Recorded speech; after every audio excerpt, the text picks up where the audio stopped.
সরকার কিন্তু নির্দিষ্ট একটি দলের সাথে লন্ডনে বসে মিটিং করছে। সরকারকে যখন জনগণ বসিয়েছিল বিচার এবং সংস্কার প্রশ্নে সরকার সঠিকভাবে কাজ করবে, কিন্তু সরকার এই দুটাকে পাশ কাটিয়ে নির্বাচনের বিষয় হলো উৎসব মুখর হয়েছে। পুরো দেশ এই বৈঠকের দিকে তাকিয়েছিল এই অর্থে যে বাংলাদেশে যে একটি নির্বাচন সংস্কার এবং বিচার প্রক্রিয়া নিয়ে যে একটি ঐক্যমত পোষণের একটি বিষয় ছিল, সেটা আজকের মধ্যে এই ডেডলক অবস্থার শেষ হবে বলে সবাই আশা করেছিল। কিন্তু বাংলাদেশের জনগণের যে প্রত্যাশা ছিল সেটা আমরা আজকে দেখেছি, একটি দলের সাথে মিটিং হয়েছে এবং সেই প্রত্যাশার কোনো আমরা জায়গা দেখি নাই।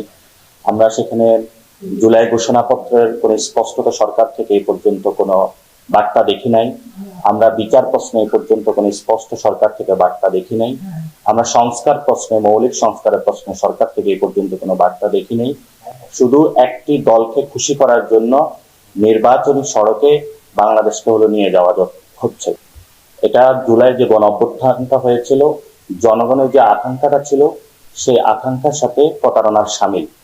এই জন্য জনগণের যে আকাঙ্ক্ষাটা ছিল জুলাই গণ অভ্যুত্থানে সংস্কার এবং যারা শহীদ হয়েছিল, আহত হয়েছিল, তাদের বিচার প্রক্রিয়া সম্পূর্ণ করা, এবং গত 90-এ যেটা আমরা দেখেছিলাম একটি সামাজিক চুক্তি হয়েছিল, যেটার পরবর্তীতে বাংলাদেশকে ওই জায়গায় না নিয়ে বরং ভিন্ন খাতে প্রবাহিত করা হয়েছিল।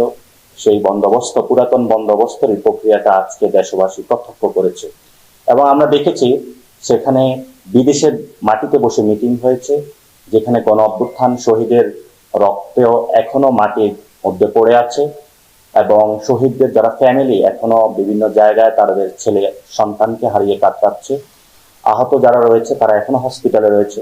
এমত অবস্থায় বাংলাদেশের মাটিকে অবজ্ঞা করে বিদেশের মাটিতে যখন এই ধরনের একটি মিটিং হয় এবং সেই মিটিংয়ে জনগণের যে প্রত্যাশা, দেশের প্রত্যাশা, জাতীয় প্রত্যাশাকে চাপিয়ে যখন একটি দলের প্রত্যাশা অনুযায়ী এই সরকার কথা বলে, সেই সরকার গণ অভ্যুত্থানের সাথে প্রতারণার সামিল এবং গণ অভ্যুত্থানের সাথে প্রতারণার আশ্রয় নিয়েছে। আমরা সেই জায়গা থেকে মনে করি বর্তমান সরকারকে অতি দ্রুত গতিতে গণ অভ্যুত্থান যে মানুষের যে আকাঙ্ক্ষা ছিল, একটি সংস্কার হবে, বিচার প্রক্রিয়া সম্পূর্ণ হবে এবং একটি নতুন সংবিধান প্রণীত হবে, যে নতুন সংবিধানের মাধ্যমে নতুনভাবে একটি বাংলাদেশ পুনর্গঠিত হবে। সেই প্রক্রিয়ার দিকে বাংলাদেশকে নিয়ে যাওয়া, সেটা থেকে ব্যাহত করে পিছনের দিকে বাংলাদেশকে নিয়ে যাওয়া হচ্ছে।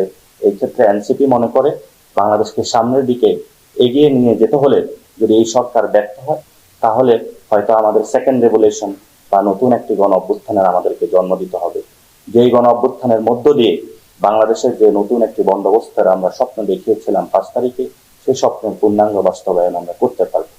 এবং আজকে যে মিটিংটা হয়েছে, আমরা মনে করি বাংলাদেশের মানুষের যে আকাঙ্ক্ষাটা আছে সে আকাঙ্ক্ষার কোনো প্রতিফলন ঘটেনি, বরং একটি পুরাতন বন্দোবস্তের দিকে ফিরে যাওয়া হয়েছে। নতুন কোনো বন্দোবস্তের আমরা প্রতিক্রিয়া বা প্রসেস আমরা এই মিটিং এর মধ্যে দেখতে পাই।